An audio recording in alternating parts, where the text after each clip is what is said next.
화면을 켜볼게요. 보시는 것처럼 이 암호화폐 시장이 또 붉게 물들어 있습니다. 근데 또 초록 색깔 트론, 역시 뭔가 있어. 트론은 뭔가 조절을 하는 것 같아요. 어쨌든 보시는 것처럼 이렇게 붉게 물들어 가지고, 그래도 이제 그 짙붉은 색은 아니잖아요. 그 정도로 공포스럽진 않은데, 근데 뭐 계속 연일 약세를 겪다 보니까 전체적인 그 공포 탄력 지수도 아마 여전히 극단적인 공포일 겁니다. 그래서 뭐 많은 분들이 좀 불안해하시는 그런 장세가 계속되고 있습니다. 그래서 이번 한 주가 굉장히 중요하거든요. 이벤트들이 많습니다. 그래서 하나씩 좀 이제 살펴보면은, 먼저 비트코인 단기 흐름부터 좀 볼게요. 보시는 것처럼 이게 4시간 봉이거든요. 이게 14일 어젯밤부터 해가지고 이렇게 하락을 했습니다. 그래서 우리가 자는 동안에도 계속 하락을 했었다. 그러면서 이때가 이제 80.6K예요. 이때가 이제 바닥이잖아요. 이때 바닥을 찍고 쭉 올라오는 이 저점을 이은 하락 추세선을 어제 하락으로 인해서 한때는 깨고 내려갔다가 지금은 다시 올라오긴 했습니다. 그래서 어젯밤에, 그러니까 간밤에 87.5K까지 터치했어요. 87.5K까지. 그러니까 여기 이 저점을 이은 상승 추세를 계속 지켜줄까? 요것이 좀 관건이죠. 어쨌든 이제 여기까지도 내려왔다. 그래서 일봉을 보시게 되면은 결국에는 이 2차 하락 추세선을 못 뚫었습니다. 결국에는 못 뚫었어요. 여기서도 막 거의 비슷하게 뚫을까 말까 하다가 결국에는 94K, 95K까지 올라가는 흐름이 나오지 않으면서 뚫지 못했고, 지금은 이 21선 아래까지도 결국에 어제의 하락으로 인해서 어제 일봉으로 확실하게 지금 내려온 상황입니다. 그래서 89.3K인데 좀 불안하긴 하지만, 그럼에도 아직 저점을 이은 이 상승 추세가 깨진 것은 아니다. 그렇다면은 요거 한번 볼게요. 현재 장세를 가장 불안하게 만드는 것이 무엇이냐? 지금은 AI 주식입니다. AI 주식. 왜냐? 버블이 진짜 꺼지는 것이 아닐까 하는 그 불안감을 이 AI 주식이 최근에는 주고 있는 거거든요. 그래서 장세를 가장 불안하게 만드는 것이 AI 주식인데, 제가 지난주에도 말씀드렸습니다. 10월 달에 말씀드렸던 이제 멤버십 텔방에 가장 먼저 말씀을 드렸고, 비트코인을 움직이는 힘, 두 가지 힘은 유동성과 매크로다. 그죠? 말씀드렸죠. 유동성, 금리 인하가 진행 중이고 양적 긴축 종료 확정됐고 양적 완화 기대감. 근데 이제 이번에 또 12일부터 단기 국채 매입을 시작을 했습니다. 물론 이것이 아직 뭐 뚜렷한 양적 완화는 아니다. 뭐 규모도 그렇고 여러 가지 뭐 장기채가 아니라 단기채를 매입해서 본격적인 양적 완화 아니다라고 얘기는 하고 있지만, 어쨌든 돈이 조금씩 풀리는 것은 맞다. 유동성은 나름대로 이제 잘 가고 있는데 지금 브레이크를 밟은 것이 이 매크로입니다. 근데 이 매크로 중에서도 지금 제가 집중해서 말씀드렸던 것은 요거였어요. AI 버블이 계속 되는가에 달렸다. 그래서 만약에 AI 버블이 꺼지면 비트도 꺼진다. 비트코인을 움직이는 힘은 이 두 가지입니다. 유동성과 매크로. 근데 매크로는 이 AI. 그런데 지금 브레이크를 밟은 게 AI인 겁니다. 지난주에 제가 금요일 날은 멤버십 방송 때문에 여러분하고는 인사를 못 드렸지만, 금요일 날 이렇게 지금 여러분도 아시죠? 브로드컴이 실적 발표를 했는데 시간 외에서는 3% 급등을 했다가 얼마 지나지 않아서 급락을 했어요. 마이너스 6% 급락 반전을 했었습니다. 그러니까 그 전날에 오라클이었죠. 오라클이 실적 발표를 했는데 이제 그때 큰 폭의 하락을 하고 나서 그 다음 날에 브로드컴이 발표했는데 실적은 좋았는데 그래서 급등이 나왔다가 갑자기 급락 반전을 했습니다. 그래서 결과적으로 금요일 날 장세를 보시게 되면은 전체적으로 얼룩덜룩하지만 완전히 다 짙붉은색은 아니에요. 근데 이 AI 관련주들, 대표적으로 엔비디아, 그리고 그날의 주인공이었던 브로드컴 요거거든요. 마이너스 11%나 하락을 했었습니다. 마이너스 11%나. 그러니까 시간 내에서는 마이너스 6%인데 본장에서는 더 많이 하락을 한 거예요. 그리고 오라클도 그 전날 상당히 하락을 했는데 추가적으로 더 하락을 했었죠. 그러니까 전체적으로 지금 AI 관련주들이 이렇게 하락을 보였다. 상대적으로 중소형주들은 그래도 나름 선방을 하긴 했습니다. 어쨌든 지금 AI 주들이 그 불안감을 키우고 있는 거죠.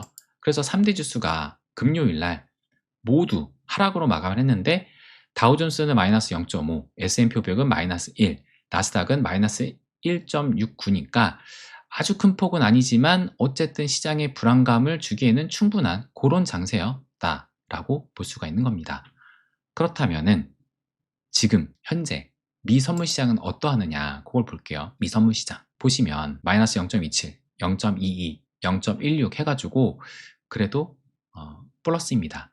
큰 폭은 아니지만 어쨌든 플러스이다. 그러니까는 아직 시장이 그렇게 미 증시 쪽에서는 크게 무너지는 움직임은 아닌 거예요. 그렇다면 AI 개별 주식들의 상황은 어떠한지 한번 볼게요. 오라클 금요일에도 한 마이너스 4% 하락했다고 우리가 조금 전에 봤죠. 근데 지금 개장 전 거래에서 어쨌든 하락을 보이고 있습니다. 큰 폭은 아니지만 마이너스 0.4%. 그러면 브로드컴 실적 발표 금요일에 했던 얘도 마이너스 0.29%. 그러니까 마이너스 11%나 거의 폭락을 했는데 그럼에도 이제 뭐 어느 정도 기술적 반등이 나올 쯤도 한데 여전히 지금 마이너스를 보이고 있다. 그리고 엔비디아 대장주죠. 그래도 대장주 엔비디아는 0.65%의 상승을 보이고 있습니다. 그리고 이제 TSMC는 어쨌든 반도체 중요한 AI도 관련 반도체주니까 보면은 0.7% 정도의 상승. 마이크로소프트는 마이너스 0.3% 하락. 알파벳 구글은 플러스 0.07%니까 뭐 상승이긴 하지만 큰 차이는 아니죠. 어쨌든 거의 제자리 수준이고 메타는 마이너스 0.02%니까 하락이지만 마찬가지로 거의 제자리 수준입니다. 그러니까 뭐 큰 폭의 오늘 월요일 아직 이제 선물 시장이지만 어쨌든 큰 폭의 이 시장에 그런 움직임은 나타나고 있지는 않지만 그 방향성을 확실히 정하지 못하고 있는 그런 상황이라는 것을 알 수가 있습니다. 그래서 지금 지난주 AI 그 실적이 발표가 되면서 가장 먼저 오라클, 그래서 제가 지난주에도 말씀을 드렸던 것이 오라클 실적 발표 전에 이 오라클이 이 그 탄광 속의 카나리 역할을 한다 말씀을 드렸었죠. 그래서 여기가 그러니까 뭐 그냥 오라클만 보면은 큰 뭐 이렇게 우리가 신경을 써야 될 주식은 아니지만 그런 측면에서 봤을 때는 좀 주의 깊게 봐야 된다 말씀을 드렸는데 혹시 했는데 정말 실적이 안 좋으면서 이제 그 불안감을 키우게 된 결정적인 계기가 됐었습니다. 그러니까 자연스럽게 브로드컴으로 넘어갔던 것이고 근데 브로드컴은 실적이 좋았는데도 불구하고 이렇게 마이너스 11% 하락이 됐고 그렇다면은 그다음 AI 주식으로 넘어갈 수밖에 없을 거예요. 그렇다면은 이번 주 누가 발표를 하느냐 보시면 뭐 없습니다 별로. 근데 마이크론이 있습니다. 마이크론이 수요일 날 장 마감 후에 발표가 됩니다. 그러면 우리나라 시간으로는 6시 이후로 아침 6시 이후로 발표가 될 텐데 과연 시장이 어떻게 해석을 하느냐 그게 또 중요하겠죠. 그러니까는 브로드컴 같은 경우도 실적이 좋았음에도 불구하고 그럼에도 불구하고 하락이 나온 거거든요. 그러니까는 이제 좀 하락이 그러니까는 이제 AI 버블이 꺼질 수 있다라는 그런 내러티브가 조금 나오기 시작하니까 아마 오라클에 이어서 나왔던 것 같은데 그러니까 이제 마이크론이 또 중요해졌습니다. 그러면 현재 시점에 마이크론은 어떠하느냐?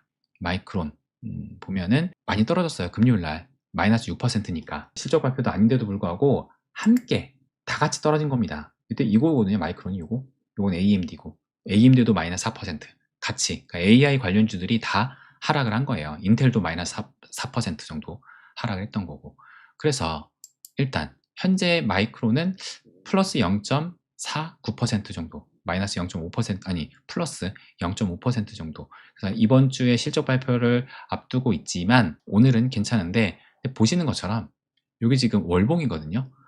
최근에 많이 오르긴 했어요. 거의 2배 올랐잖아요. 지금 두 배가 훨씬 넘네요. 이때가 100달러고 지금 240달러인데 이게 월봉이니까 이때가 9월달, 10월달, 11월달, 12월달이니까 사실상 많이 오르긴 했었다.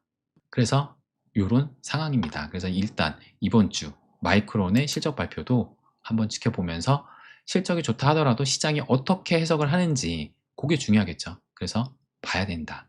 이것을 봐야 된다. 그러면 또 하나 아까도 말씀드렸던 일본 지금 금리 인상 엄청 신경 쓰고 있잖아요. 오늘 기사입니다.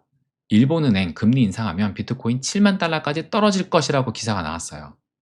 제가 지난주에 일본 금리 인상에 대해서 말씀드렸죠. 환율에 적용해가지고. 그래서 일단 저는 저의 관점을 말씀을 드렸는데, 일단 시장은 계속 이 일본이 금리 인상하는 거에 대한 그 내러티브가 좀 시간이 갈수록 좀 더 강하게 가고 있습니다. 그러면서 요 이미지 아마 보셨을 거예요.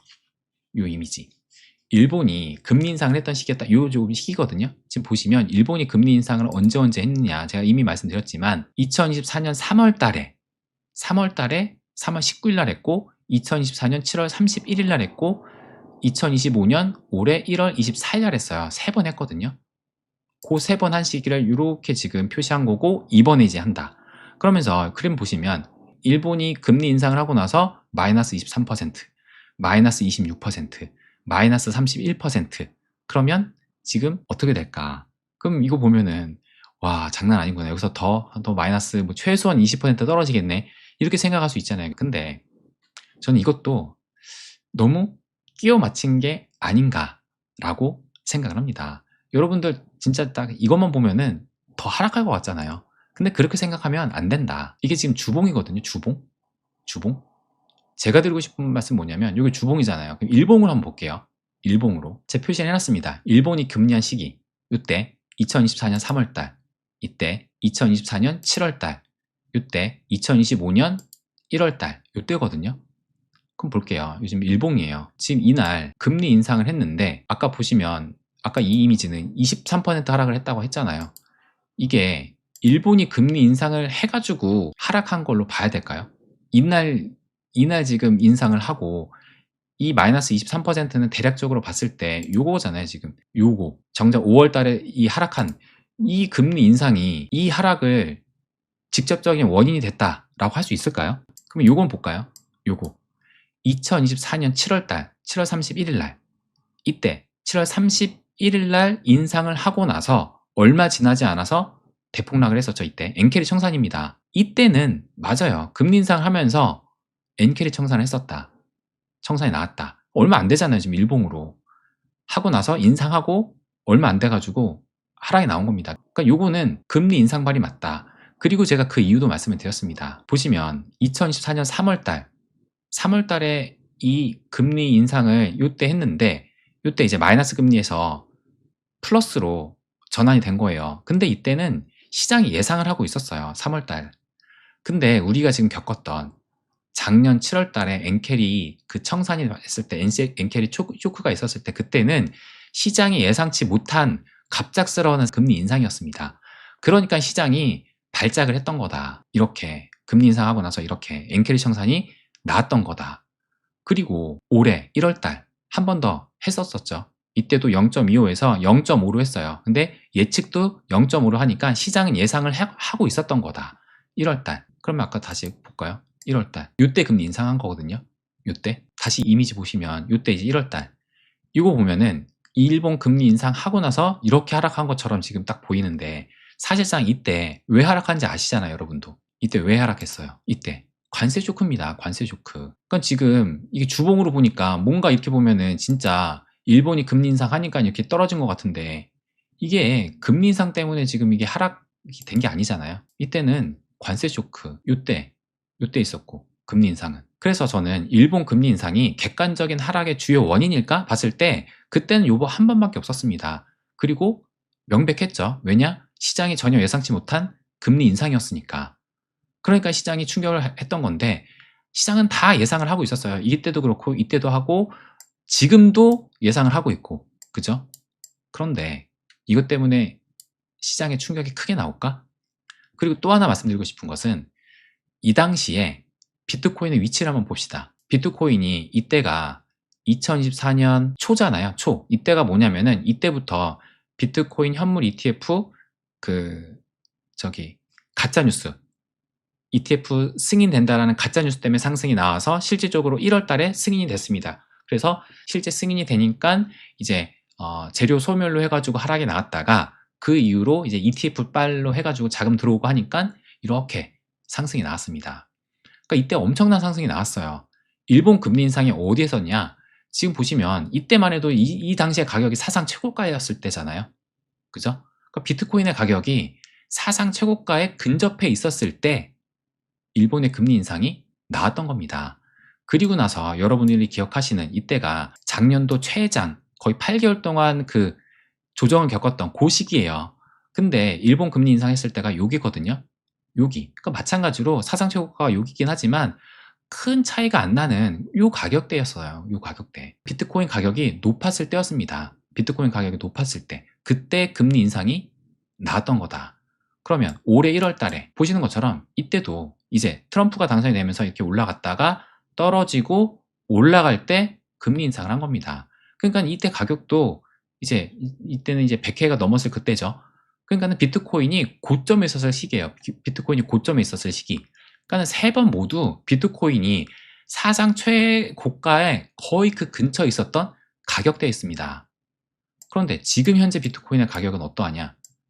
지금 현재 비트코인 가격은 여기에요. 사상 최고가 여기 찍고 이만큼 떨어지고 나서 금리 인상을 지금 앞두고 있는 상황이다. 그러니까는 지금 전 솔직히 일본 금리 인상 지금 막 나오고 있고 이 기사가 나오고 있고 하는 거잖아요.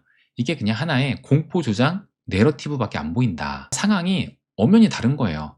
그러니까 이것도 제가 말씀드리지만 이거 보면은 금리 인상 때문에 진짜 뭐 하락이 된 것 같지만 사실상 일본이 금리 인상으로 해가지고 하락한 거는 이때입니다. 7월달 엔케리 청산 실제로 이거는 이 하락은 일본 금리 인상으로 인해서 하락이 나온 게 아니고 이때 관세 쇼크고 이때는 워낙 많이 올랐으니까 충분히 이만큼 올랐는데 충분히 조정을 받을 수 있는 그 위치였던 겁니다. 근데 지금은 상황이 다르다. 비트코인이 고점의 위치도 아니고 이때처럼 예상치 못한 인상을 하는 것도 아니고 이미 시장에서 계속 인상한다? 얘긴 했다. 근데 이제 이 공포조장 내러티브를 만들고 있고 그리고 이런 기사까지 나오고 있다. 그리고 하나 보세요. 일본은행이 지금 금리 인상을 한다고 하는데 미 증시가 이것 때문에 엔케리 청산이 나온다는 그 얘기는 안 나옵니다. 지금 코인 시장에만 이게 지금 나오고 있는 거예요. 일본은행 금리 인상하면은 미 증시 하락할 수 있다. 그런 전망 기사 나오나요 지금? 안 나옵니다. 근데 유독 코인 시장에만 지금 이게 나오고 있는 거예요. 근데 실제로 만약에 진짜 일본이 금리 인상을 하면 이게 코인에만 충격을 오느냐? 아마 미 증시도 같이 올 겁니다. 왜냐면 이때도 그랬으니까. 이때 엔켈 청산 이때도 주식도 많이 떨어졌었잖아요. 이때도. 그렇다고 해가지고 제가 하락이 안 나온다 라는 것을 말씀드리는 게 아니라 하락이 나온다 하더라도 그것이 일본의 금리 인상 때문에 하락이 나온 것은 아닐 것이다. 저는 오히려 하락이 나온다면은 이것 때문에 나오는 거예요. 이것 때문에 AI 주식이 하락을 하니까 이제 그래서 마이크론도 이번 달 봐야 되고 이번 주 봐야 되고 그 다음에 이제 가장 중요한 지금 엔비디아 일단 대장주니까 엔비디아가 175달러까지 떨어졌잖아요. 많이 떨어진 거거든요. 그러니까 여기서 지금 추가적으로 더 떨어지느냐 그런 걸 좀 봐야겠죠.